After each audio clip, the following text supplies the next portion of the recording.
Draugai, po bemiegės nakties mes pagaliau sulaukėme ryte rezultatus ir matome tam tikrus stebuklus. Na, visų pirma, mes laukėme stebuklo, galvojame, kad mūsų Liaudies partija, kur aš buvau kandidatas, surinks padarys gerą rezultatą. Deja, realybė visai kitokia. Kaip ir kalbėjau prieš rinkimus, rinkimuose laimėjo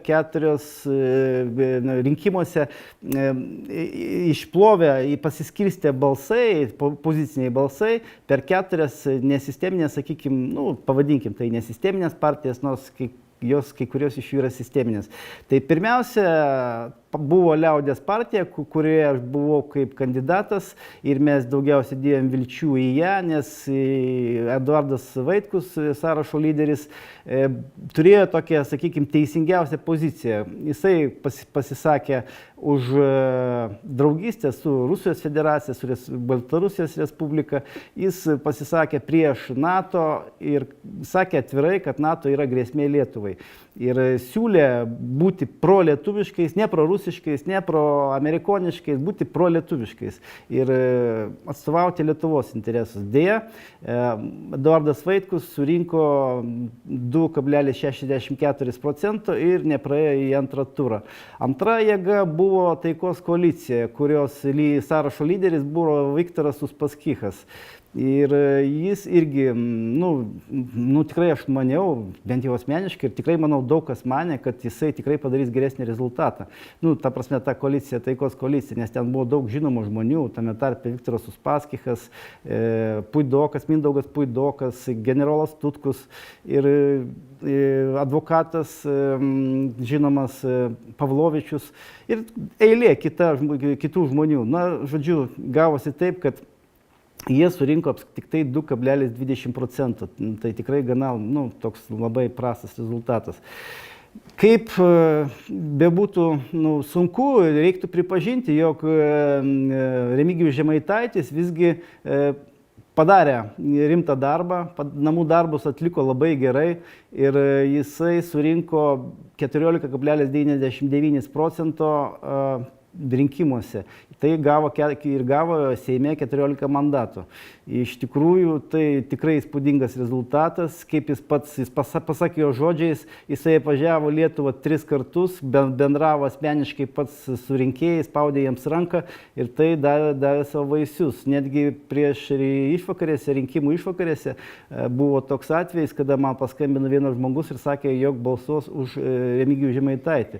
Ir aš, sprendžiant pagal tai, supratau, kad tikrai jis padarė gerą darbą. Ta prasme, aišku, aš tą žmogų įtikinau, kad reikia balsuoti už Vaitkų, bet jis iš tikrųjų, Žemaitaitis, padarė rimtą darbą ir jis gavo vaisius. Ketvirta partija, kuri išplovė, sakykime, balsus, buvo Lenkų rinkimų akcija. Lenkų rinkimų akcija surinko netoli 4% ir irgi praėjo į Seimą, bet jie turi vienmandatėse, jie, man atrodo, 2 kandidatus turi ir jie laimėjo pirmam ture.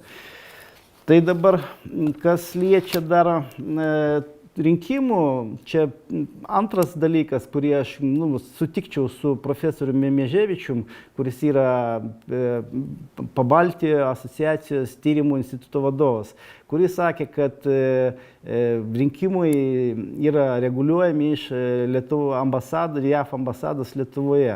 Iš dalies aš su juo sutikčiau. Tikrai ten, ko gero, yra skrydžių valdymo centras ir tie langai, kurie naktį švietė, kurie tą sprendė, būtent tie langai turbūt veikia iki paryčių. Nes, sakykime, tikrai buvo tam tikri niuansai. Sakykime, konservatorių, landsbergistų partija iki 12 nakties turėjo virš 9% balsų surinkę, o jau kažkur tai po 2-3 nakties pas juos buvo beveik 18%. Kaip tai įmanoma, aš tikrai tiesą pasakius nelabai suprantu. Bet kažkokie matomai yra, kažkokios galimybės jie turi. Toliau, kas liečia tolimesnė, rinkimai dar nėra pasibaigę, dar mūsų laukia antras turas. Ir Lietuvoje yra mišri rinkimų sistema, tai mažoritarinėse rinkimuose laukia mūsų dar mažoritariniai rinkimai, antras turas. Tai mažoritariniuose rinkimuose bus išrinkti 71 kandidatas, o daugiamandatėse apylinkėse, kurie vyko šiąnakt, bus išrinkti 70 kandidatų. Taip, kad mūsų dar gali būti tikrai stiprus pasikeitimai po antro turo. O aš matau, kad į antrą turą tikrai išėjo nemažai konservatorių atstovų, landsbergistų. Ir jų net pakliuvo 36 kandidatai, pakliuvo į antrą turą. Tai tikrai yra labai daug. Antras rezultatas yra pas Lietuvos valstiečių ir žaliųjų sąjungą. Pas kitus toliau, pas liberalų sąjūdį 5 kandidatai, pas Lietuvos Lenkų rinkiminę akciją 3 kandidatai, 2 ir ten pas kitas partijas po 1 išsidėlioja.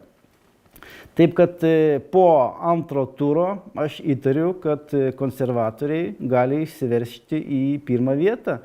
Ir faktiškai sunku tai suvokti, Lietuvoje jų niekas nelabai mėgsta, Lietuvoje tikrai konservatorius yra kaip keiksmažodis landsbergistas, bet nepaisant to, jie vėl rinkimuose užims pirmas lyderiaujančias pozicijas ir politika visiškai nepasikeis, politika bus tokia, kokia ir buvo, bus vadovaujama vėl iš Amerikos ambasados ir bus eskaluojama konfrontacija ir karas, kas tikrai labai, manau, turėtų gąsdinti Lietuvos žmonės ir tikrai nesinorėtų, kad Lietuva taptų dar vienu frontu ir ateitų tie visi blogi dalykai, kuriuos mes matome Ukrainoje.